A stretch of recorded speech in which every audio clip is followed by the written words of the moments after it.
Al comienzo del artículo, junto a la pregunta por el lenguaje, propusimos la interrogación por el origen estructural de los distintos lenguajes.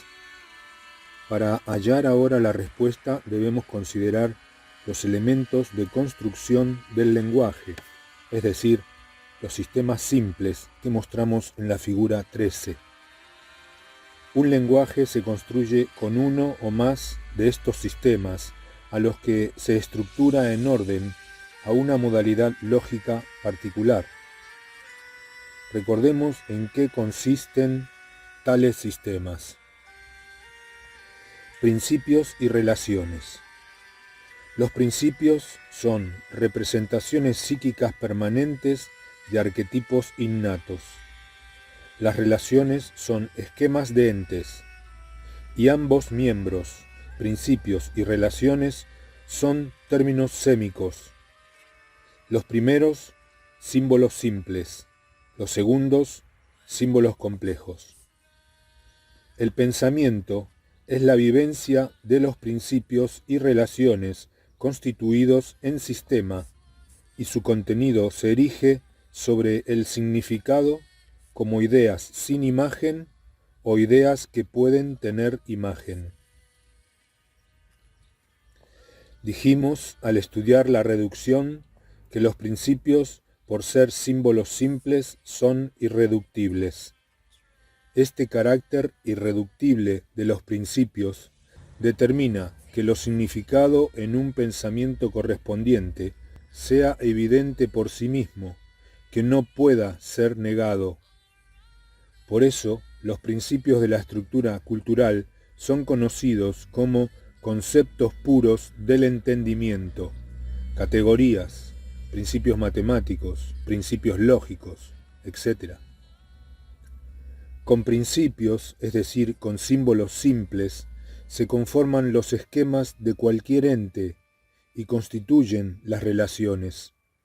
Indudablemente, un sistema simple, formado por un principio y una relación, está determinado por la evidencia del principio. De aquí que un lenguaje o sistema complejo construido solo con ciertos sistemas simples como elementos fundamentales, repetidos de acuerdo a una modalidad lógica determinada, pueda ser completamente diferente de otro lenguaje elaborado a partir de sistemas distintos. La razón es, pues, capaz de construir múltiples lenguajes. Ahora bien, en estos sistemas que obran como elementos fundamentales del lenguaje y cuya evidencia procede del principio interno, ¿qué clase de ente se halla esquematizado en la relación? Respuesta: un ente interno. Los elementos fundamentales de un lenguaje, en tanto que sistemas, no son, pues, de la misma clase que los sistemas que produce el conocimiento de los entes externos. Cabe preguntar, ¿qué diferencia supone que el elemento del lenguaje sea el esquema de un ente interno con respecto a los esquemas de entes externos? Respuesta: el esquema de un ente interno consiste en uno o más símbolos arquetípicos sin referencia a entes externos. Recordemos que un símbolo arquetípico es un símbolo que sólo difiere de un principio en la potencia. Un principio posee potencia pasiva.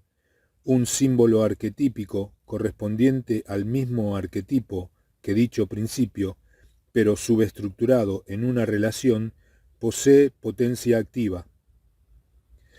Cuando el esquema de una relación no corresponde a un ente externo, es un ente interno, y en el caso que estamos considerando, parte de un elemento del lenguaje o sistema. Como ejemplos clásicos de lenguajes existentes están los idiomas y las estructuras matemáticas. Consideremos algunos elementos fundamentales de tales lenguajes. Si un símbolo arquetípico de una relación es sustantivado o cosificado y otro símbolo se enlaza al primero como predicación de alguna cualidad, el sistema constituye una oración idiomática. Si un símbolo arquetípico y otro símbolo es enlazado en función del primero, el sistema constituye un axioma o una ecuación matemática. Dependerá de cuántas y cuáles oraciones o axiomas se utilicen para construir el lenguaje y de la modalidad con que estos elementos se reproduzcan, el tipo de estructura que posea el lenguaje producido. Por otra parte, dado un número de axiomas particulares, es posible, por ejemplo, definir ciertas relaciones entre los mismos, determinando así la modalidad de la estructura matemática, que puede ser un grupo, anillo, cuerpo, espacio vectorial, etc. Y lo mismo puede ejemplificarse en el lenguaje idiomático, mediante ciertas relaciones definidas entre las aserciones elementales que darán determinadas distintas modalidades lógicas en estructuras sintácticas de juicios, proposiciones, sentencias, etc.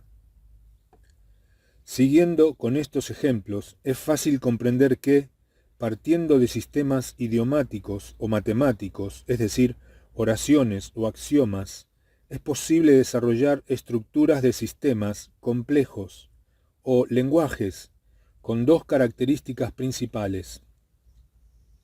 Una, los sistemas derivados de los elementos fundamentales. Sus esquemas no guardan correspondencia con entes externos. Y dos, los sistemas complejos no acaban nunca de crecer, o, con otras palabras, los sistemas complejos crecen indefinidamente desde adentro. En la estructura cultural, la región a donde se estructuran los lenguajes, es decir, sus elementos fundamentales y aquellos sistemas construidos con ellos, se denomina estructura habitual.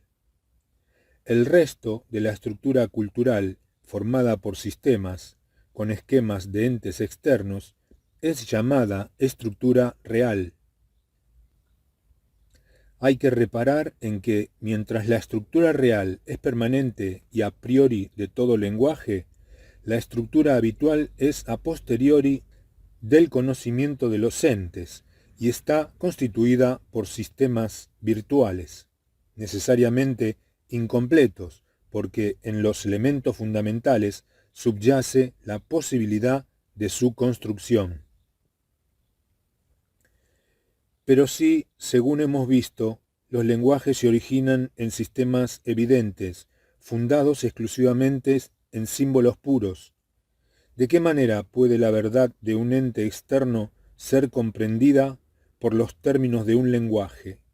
Respuesta: por la aplicación de la facultad traductiva, del pensar racional, cuya medida es la inteligencia.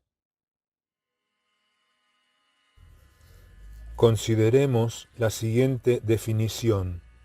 Inteligencia es la capacidad que posee el pensar racional para traducir semióticamente el esquema de un ente al mayor número posible de lenguajes.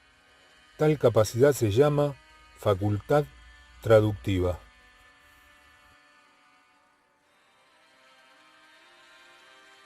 Dotado de preconciencia, lleno de posibilidad, el Pasú, desesperado por entender qué ocurría en sus entornos, y qué hacía él ahí, en caso de sentir esta cuestión, desesperaba por tener un lenguaje, para comunicar lo que veía, tocaba, y sorprendía su sensorialidad y sensibilidad racional. Y poder así, conformando con nombres algún lenguaje, por todo el proceso explicado, comunicarse con los otros Pasú, en el gran momento continuo de desespero interior de no poder realizar absolutamente nada, que lo definiera como un ser con posibilidad intelectual. Qué desespero, el pasú.